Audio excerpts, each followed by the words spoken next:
Good morning students, Assalamu alaikum warahmatullahi wabarakatuh and welcome to Maqam's online classes. Students, in last lecture we have discussed about the accounting treatment of goodwill when a new partner come into the business. Okay, now today our new topic is revaluation of assets and reassessments of liabilities. Okay students, तो आज हम जो है वो revaluation of assets और reassessment of liabilities के बारे में बात करेंगे कि भाई रिवैल्यूएशन ऑफ एसेट्स कैसे होती है और reassessment of liabilities. Students, sometime the value of assets is different from the value shown in books because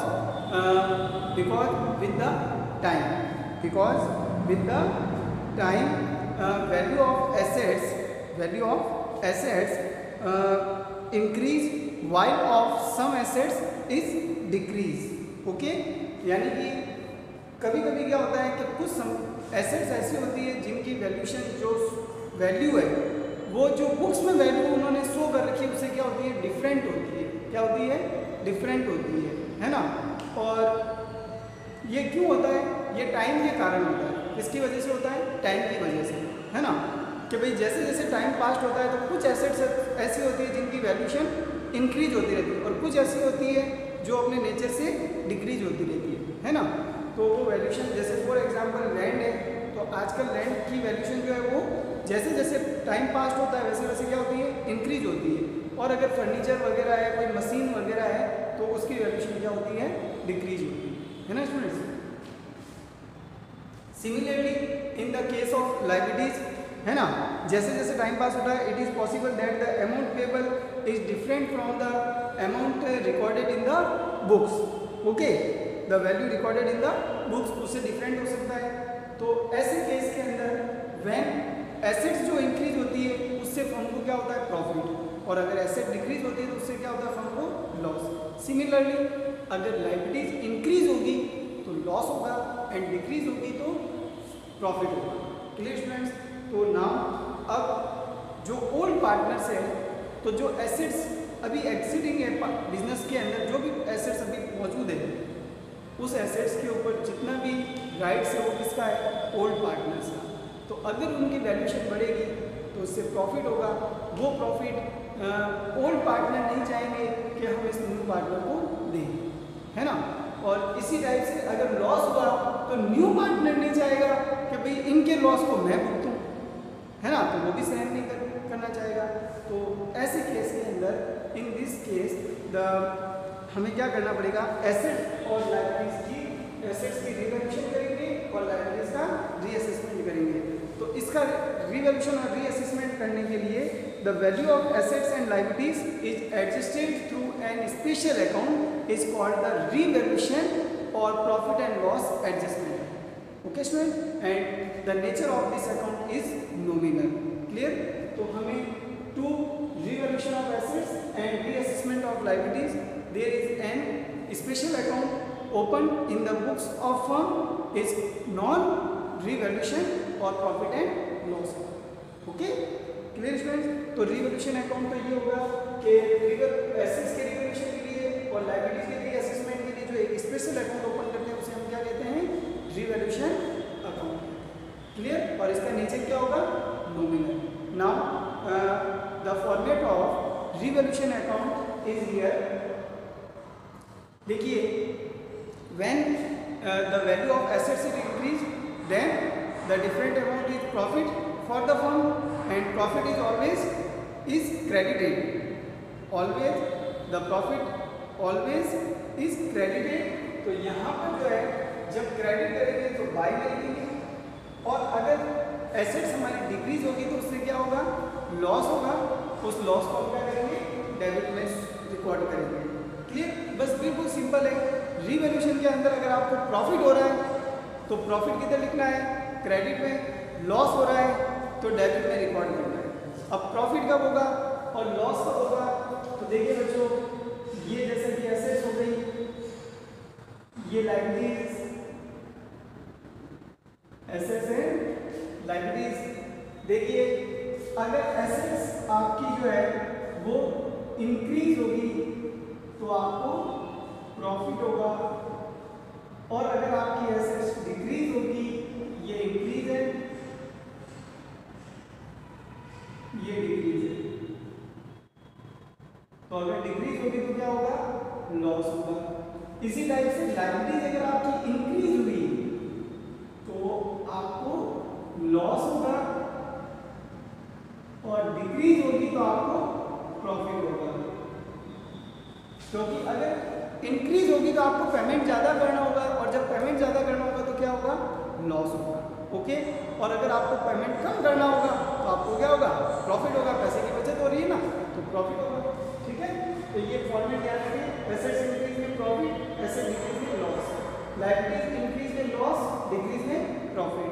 तो बस ये ध्यान रखें अब रिवैल्यूएशन के अंदर कि भाई प्रॉफिट होगा तो क्रेडिट में रिकॉर्ड करना है, लॉस होगा तो डेबिट में रिकॉर्ड करना है। तो देखिए बाय सन्ड्री एसेट्स, ये आपका जो है ये है इंक्रीज,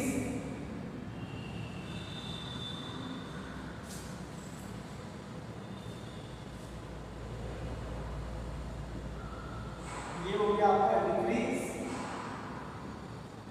ये हो गया इंक्रीज, ये डिक्रीज, ये इंक्रीज। तो बाय सन्ड्री एसेट्स ये किसके लिए है, increase the value of assets, और to sundry assets decrease in the value of assets. Okay, by sundry liabilities decrease in the value of liabilities, and to sundry liabilities increase in the value of liabilities or provision. Clear students? Now other two unrecorded liabilities and by unrecorded assets. Sometimes there is any unrecorded assets or liabilities is exiting in the business. Business के अंदर कोई कोई ऐसी भी liabilities या assets हो सकती है जिनको पहले रिकॉर्ड नहीं किया गया, जैसे ओमिटेड हो गई है ना, तो वहाँ पे जो है ऐसे लाइबिलिटीज, अगर वो लाइबिलिटीज जो है अराइज हो गई तो लाइबिलिटीज अराइज होने से क्या होगा, लॉस होगा, क्योंकि अपन को पेमेंट करना पड़ेगा, है ना, तो वो लॉस है। और अगर एसेट्स अराइज हुई तो वो क्या होगी, वो हमारा प्रॉफिट होगा।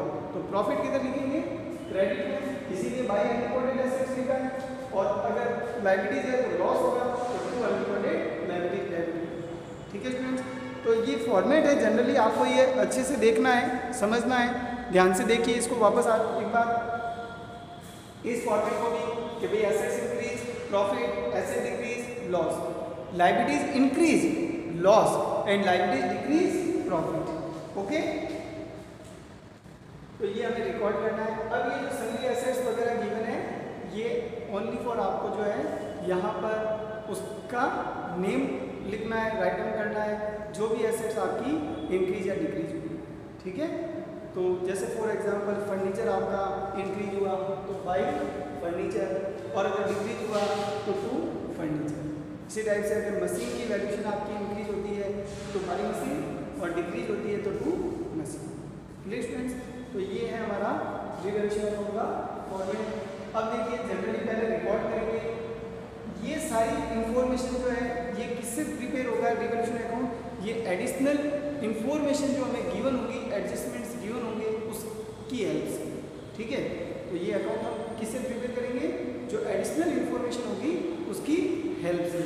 एडिशनल इंफॉर्मेशन में जिस एसेट्स की रिवैल्यूएशन हुई या जिस लायबिलिटीज को रीअसेसमेंट किया गया बस उन्हीं को रिकॉर्ड करेंगे, अदर सबको रिकॉर्ड नहीं करना है। बैलेंस शीट की सारी एसेट्स लायबिलिटीज को नहीं करना है, ओनली जिनकी जो है additional information given. Clear students, अब देखिए फर्स्ट ऑफ ऑल कि भाई ये एसेट्स हो गई, ये इंक्रीज, ये डिक्रीज, ये लायबिलिटीज डिक्रीज, इंक्रीज और अनरिकॉर्डेड लायबिलिटीज एसेट्स। ठीक है, रिकॉर्ड हो गई। फिर इसके बाद बोथ साइड के हम टोटल करेंगे, और टोटल करने पर if credit side is higher than the debit side then the difference amount will be profit, and which is distributed in among the old partners in their old profit sharing ratio. Okay students, तो यहाँ पे अगर credit greater है, credit side higher than debit side है तो profit होगा। तो ये to partners capital account A B C जितने भी पार्टनर होंगे किस रेशियो में डिस्ट्रीब्यूट करना है, ओल्ड रेशियो। किसमें distribute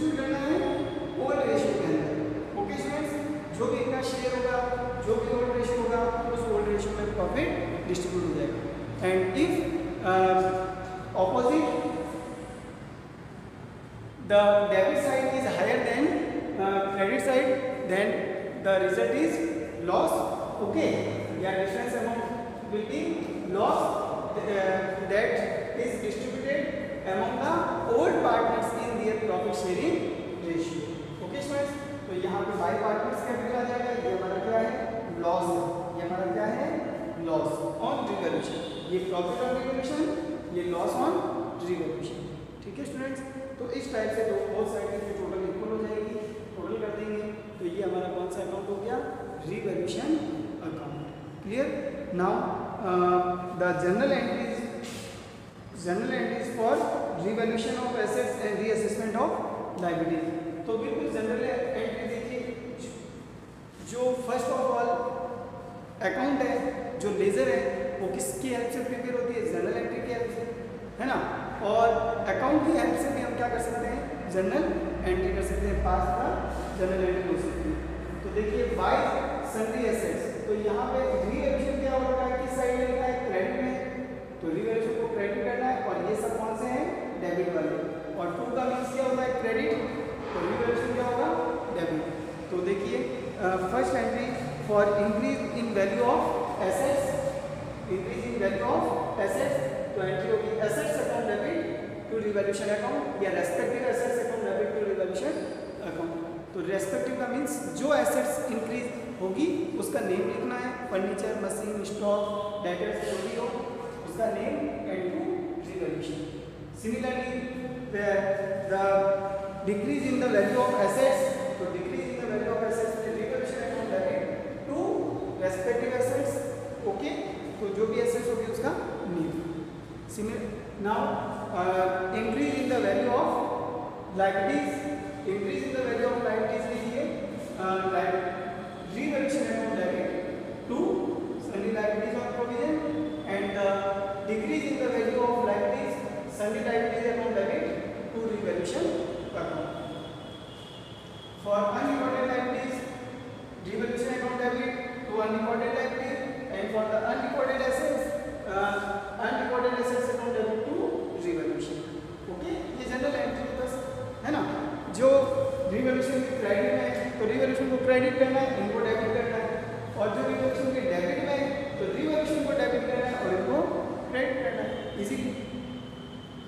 and now the profit on revaluation, तो प्रॉफिट ऑन रिवॉल्यूशन ये वाली हो जाएगी revaluation account debit to partners capital, and for the loss on revaluation तो उसमें हो जाएगा आपका partners capital account debit to revaluation account. ये हो गई आपकी जनरल एंट्रीज। ओके, और कौन से रेशियो में ओल्ड प्रॉफिट शेयरिंग रेशियो के अंदर। Now students there are some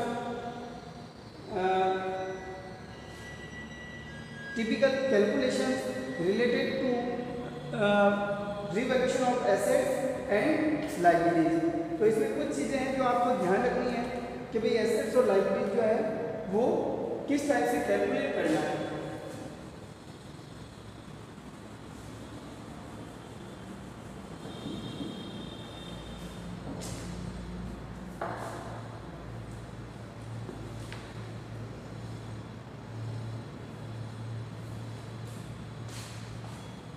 There are some important words related to calculate the difference among increase or decrease.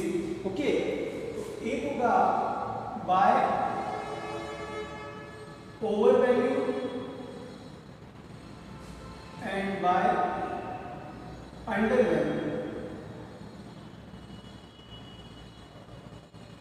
दो वर्ड ये होंगे। एक होगा to increase, to decrease,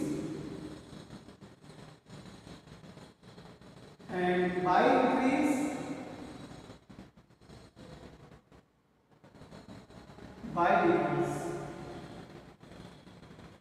Okay students, by increase, by decrease, increase by, या इसको ये भी कह सकते हैं increased by, ये भी कह सकते हैं increased by and decreased by, and increased to and decreased to. Okay, increase to and decrease to, increase by and decrease by. Important words है बहुत ये टू बाय वाले, increase decrease and by, over value and by under value. ये जो है question के अंदर percentage में गिवन होगा, इसमें गिवन होगा परसेंटेज के अंदर। ओके, तो इस कंडीशन के अंदर हमें जो यहाँ पे अमाउंट है कि कितनी वैल्यूशन उसकी जो है इंक्रीज हुई या डिक्रीज हुई है, अमाउंट अगर अपन को फाइंड करना है तो किस टाइप से फाइंड करेंगे, उसकी जो एग्जैक्ट वैल्यू है एसेट्स की या लायबिलिटीज की वो वाली। तो देखिए स्टूडेंट्स, आपको ज़्यादा इसमें फॉर्मूले वगैरह जो है लर्न करने की जरूरत नहीं है, सिंपल से कॉन्सेप्ट से मैं बता देता हूँ आपको, जनरली कॉन्सेप्ट से। देखिए for example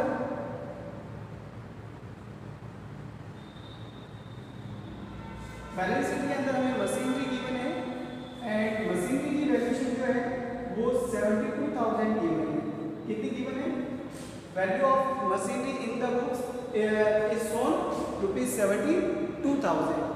now in the additional information is given के machine is over valued by 10% ओ या अंडर वैल्यूड बाय 10%, ऐसे कुछ वर्ड गिवन होंगे, है ना।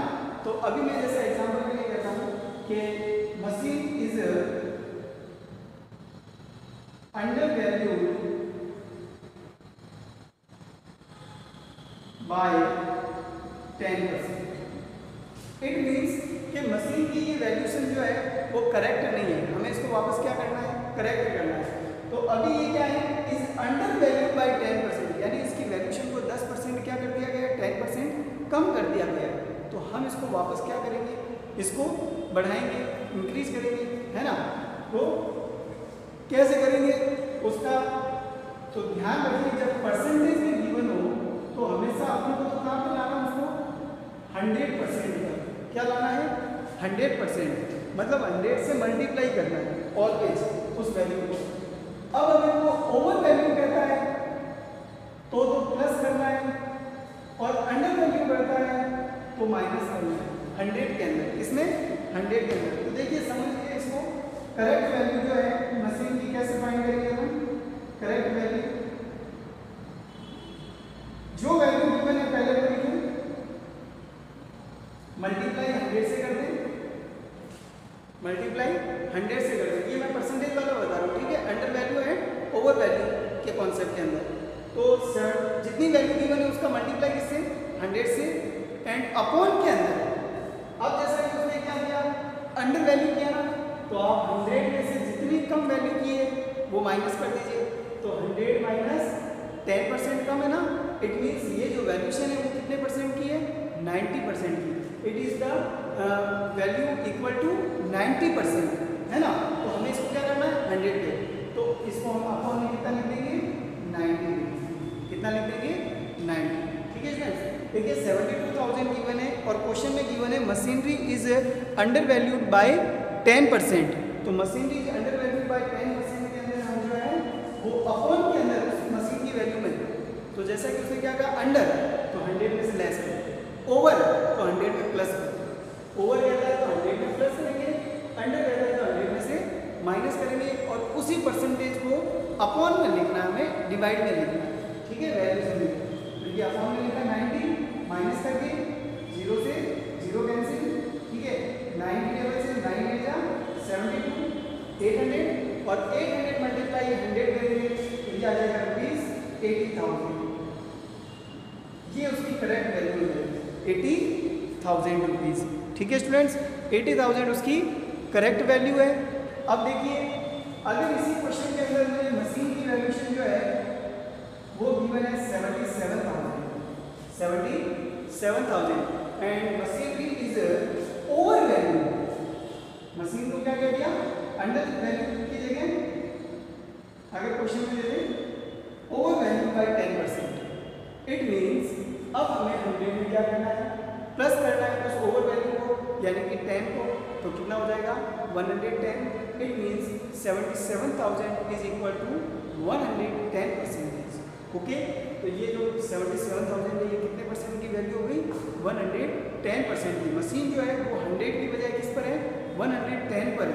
तो यहाँ पर भी हमको सेम एज इट इज क्या करना है कि 72,000 मल्टीप्लाई मल्टीप्लाई सॉरी 77,000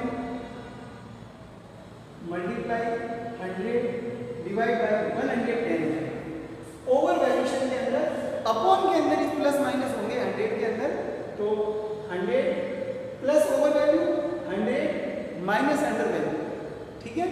तो यहाँ पे प्लस किया, 0 से 0 गया, 11 7 जा 77 एंड डबल 0, 700 मल्टीप्लाई 100 करेंगे 70,000 तो उसकी करेक्ट वैल्यू होगी। तो now students in this case अगर 72 था, अंडर वैल्यू थी 10%, तो हमें क्या करना है, एग्जैक्ट वैल्यू कितनी आई 80, इट मींस एसेट्स की वैल्यूशन क्या हो गई इंक्रीज, तो हम उसको इंक्रीज में रिकॉर्ड करेंगे। और अगर हमें जैसा कि क्वेश्चन में गिवन है 77,000 and it is the over value, तो ओवर वैल्यू का हमेशा उसको कम करना पड़ेगा, तो वो आएगा 2 वाली साइड यानी decrease. Okay, under value it means बढ़ाना पड़ेगा, तो अंडर वैल्यू क्या होगा इंक्रीज, ओवर वैल्यू क्या होगी डिक्रीज। क्लियर, एसेट्स हो या लायबिलिटीज हो, यही कॉन्सेप्ट ध्यान रखना है, ठीक है। तो ये मोस्ट इंपोर्टेंट है परसेंटेज वर्क। अब देखिए परसेंटेज के बाद अगर हमें क्वेश्चंस के अंदर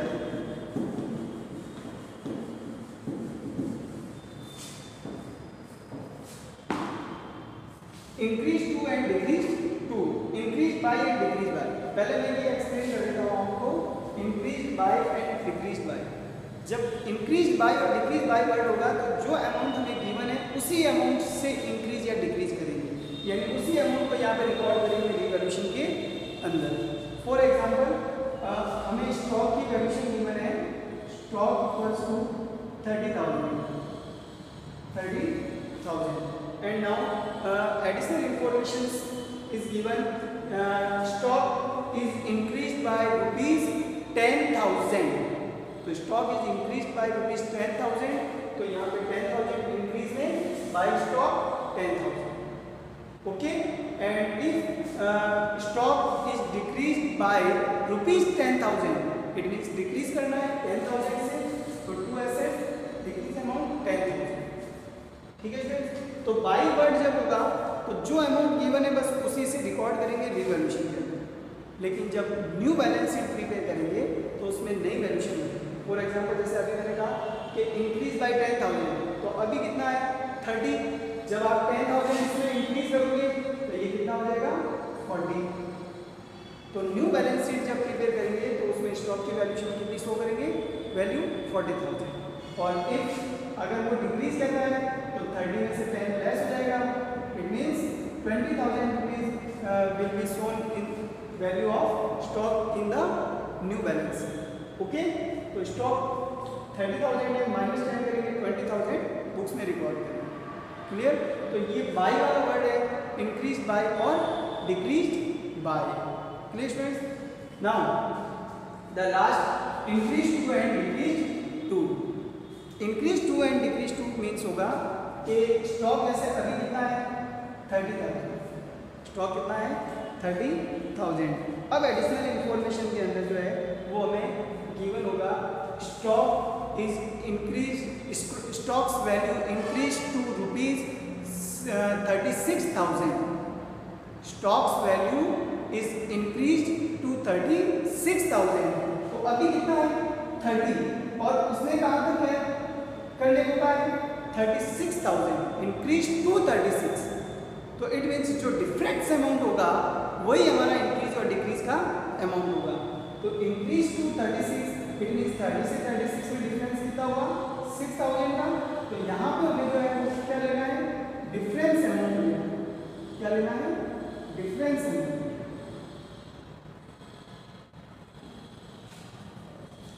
increase to and decrease to, और इसमें क्या लेना है गिवन अमाउंट, जितना क्वेश्चन में गिवन है बस वही यहाँ पे रिवैल्यूएशन के अंदर अमाउंट आएगा, इंक्रीज बाय और डिक्रीज बाय में। और इंक्रीज टू और डिक्रीज टू में क्या करना है डिफरेंस अमाउंट, यानी जो पहले गिवन है और जो अब उसने गिवन किया है इंक्रीज टू और डिक्रीज टू के अंदर उसका डिफरेंस। अगर वो इंक्रीज हो रहा है या कई बार ऐसा भी होता है एसेट्स इज वैल्यूड एट ₹36,000, ठीक है, एसेट्स इज वैल्यूड एट ₹36,000, तो 30 से 36 हो गया, तो वहाँ पे ये क्या हो गया, इंक्रीज हो गया। तो इंक्रीज कितना हुआ, 6000।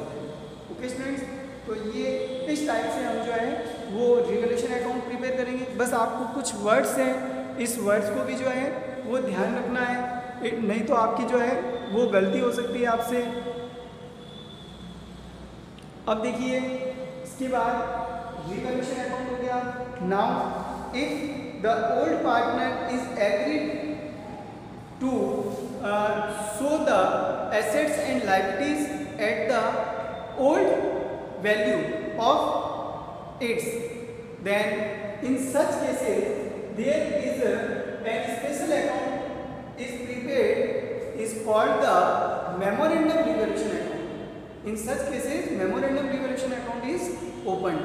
यानी कि अगर ओल्ड पार्टनर जो है वो कहते हैं कि भाई जो एसेट्स और लायबिलिटीज है हम इसकी रिवैल्यूएशन और रीअसेसमेंट करेंगे, लेकिन जब बैलेंस शीट प्रिपेयर करेंगे न्यू, तो बुक्स के अंदर जो ओल्ड वैल्यू है उसी को हम रिकॉर्ड करेंगे, शो करेंगे। तो ऐसे केसेस में जब ये क्वेश्चन में लाइन गिवन होती है कि भाई old partners agreed to the assets and liabilities shown in books at the old value, okay, तो इस केस के अंदर जो है वो हम क्या करेंगे कि रिवैल्यूएशन की प्लेस के ऊपर जो है वो क्या बनाएंगे, मेमोरेंडम रिवैल्यूएशन अकाउंट। अब मेमोरेंडम रिवैल्यूएशन अकाउंट कैसे बनेगा, देखिए मेमोरेंडम रिवैल्यूएशन हम कैसे प्रिपेयर करेंगे, मेमोरेंडम रिवैल्यूएशन, ठीक है, मेमोरेंडम रिवैल्यूएशन अकाउंट चाहिए ऊपर नाम लिखता हूं,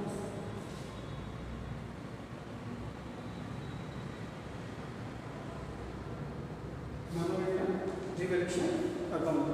students, memorandum revaluation account is prepared as same as revaluation account, okay. जैसे रिवैल्यूएशन अकाउंट होता है वैसे ही मेमोरेंडम होता है। There are only little changes between the revaluation and memorandum revaluation account, okay friends. तो ये कब बनेगा, इफ द पार्टनर्स में decide that the value of assets and liabilities will continue to appear in the books at the existing values, okay. तो इस cases के अंदर जो है हम क्या प्रिपेयर करेंगे, मेमोरेंडम रिवैल्यूएशन अकाउंट, ओके। तो मेमोरेंडम रिवैल्यूएशन अकाउंट देखिए कैसे प्रिपेयर करेंगे। First of all same to same record करेंगे, by sundry assets for increase the assets, to sundry assets decrease the assets, okay. By sundry liabilities and provision decrease the liabilities provision, and to sundry liabilities and provision for increase the liabilities and provision, same to same, and two unrecorded liabilities and by unrecorded assets. Now अब हम क्या करते थे कि जो भी profit या loss होता था, प्रॉफिट ऑन रिवैल्यूएशन या लॉस ऑन रिवैल्यूएशन, उसे हम डिस्ट्रीब्यूट कर देते हैं ओल्ड पार्टनर्स में, लेकिन यहाँ हमें ओनली फॉर प्रॉफिट या लॉस फाइंड करना है। For example credit side is greater than the debit side than the profit, okay, and this profit is distributed between the old partners in their whole profit sharing ratio। तो first of all हम क्या करेंगे, यहाँ पर partners की जगह only for profit लिखेंगे। अभी ये मैं कौन सी कंडीशन बता रहा हूँ आपको, प्रॉफिट की कंडीशन, ओके। तो जैसे फॉर एग्जांपल प्रॉफिट हुआ तो हम प्रॉफिट को जो है यहाँ मेंशन कर देंगे, टोटल कर देंगे बोथ साइड की, ये बोथ साइड की टोटल होगी, okay students. First of all ये जो प्रॉफिट है ये अभी भी ओल्ड पार्टनर्स को डिस्ट्रीब्यूट करना है, ठीक है, और ओल्ड पार्टनर को डिस्ट्रीब्यूट करेंगे वो भी इसी साइड में करेंगे, बस इसका जो है वो और एक्सपेंडेबल वैल्यू हो जाएगी, ये एक्सपेंडेबल फॉर्म हो जाएगी, ठीक है, रिवैल्यूएशन अकाउंट। तो यहाँ पे लिखेंगे टू पार्टनर्स कैपिटल,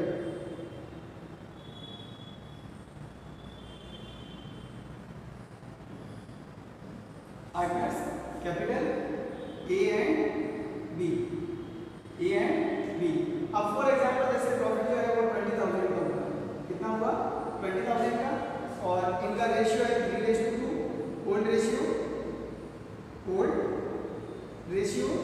3:2 में जब डिस्ट्रीब्यूट करेंगे तो इसके शेयर में आएगा 12,000 और इसका शेयर होगा 8,000, टोटल हो जाएगा 20,000, टोटल कर देंगे 20, पहले बाद में टोटल करेंगे। चलिए ये 20,000 हो गया। प्रॉफिट डिस्ट्रीब्यूशन, जैसे प्रॉफिट हुआ तो उसी साइड के अंदर डिस्ट्रीब्यूट करेंगे, ठीक है, टोटल करने के बाद बस इस प्रॉफिट को हमें क्या करना है, डिस्ट्रीब्यूट करना है।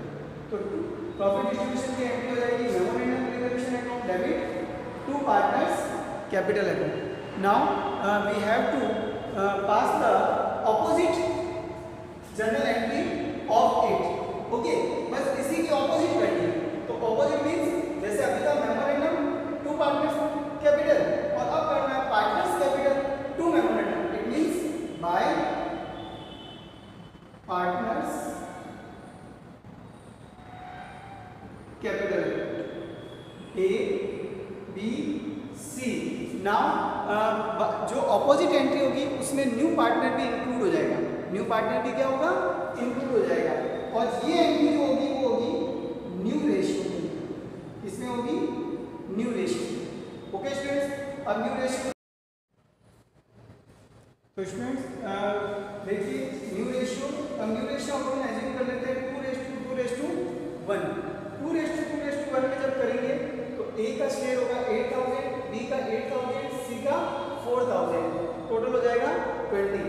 अब ये 20 और ये 20, तो टोटल कर देंगे बोथ साइड की 20,000 है 20,000। तो ये हमें किस केस में करना है, प्रॉफिट वाले केस में। यानी जब प्रॉफिट है तो पहले उसी साइड के अंदर, जो जिस साइड में प्रॉफिट है तो इसी साइड में पहले ओल्ड रेशियो के अंदर, और फिर अगर लॉस है तो बाय लॉस वो इस साइड के अंदर पहले डिस्ट्रीब्यूट होगा, किसमें, ओल्ड पार्टनर्स में। और फिर उसके बाद बस हमें उसकी क्या कर देनी है, रिवर्स एंट्री। तो रिवर्स का मीन्स अगर पहले टू पार्टनर्स कैपिटल आए हैं तो बाय पार्टनर्स कैपिटल आएगा, और अगर पहले बाय पार्टनर्स कैपिटल आए हैं तो उसके बाद टू पार्टनर्स कैपिटल होगा। पहले ओल्ड रेशियो और बाद में रिवर्स न्यू रेशियो के अंदर। ओके स्टूडेंट्स, तो ये था आज का हमारा topic, revaluation of assets and reassessment of liabilities का। चलते हैं अपन अगले लेक्चर के अंदर जो है वो पढ़ेंगे unaudited profit and losses and reserve का एडजस्टमेंट। ठीक है स्टूडेंट, तो चलते हैं, तब तक के लिए गुड बाय, अस्सलाम वालेकुम रहमतुल्लाहि व बरकातहू।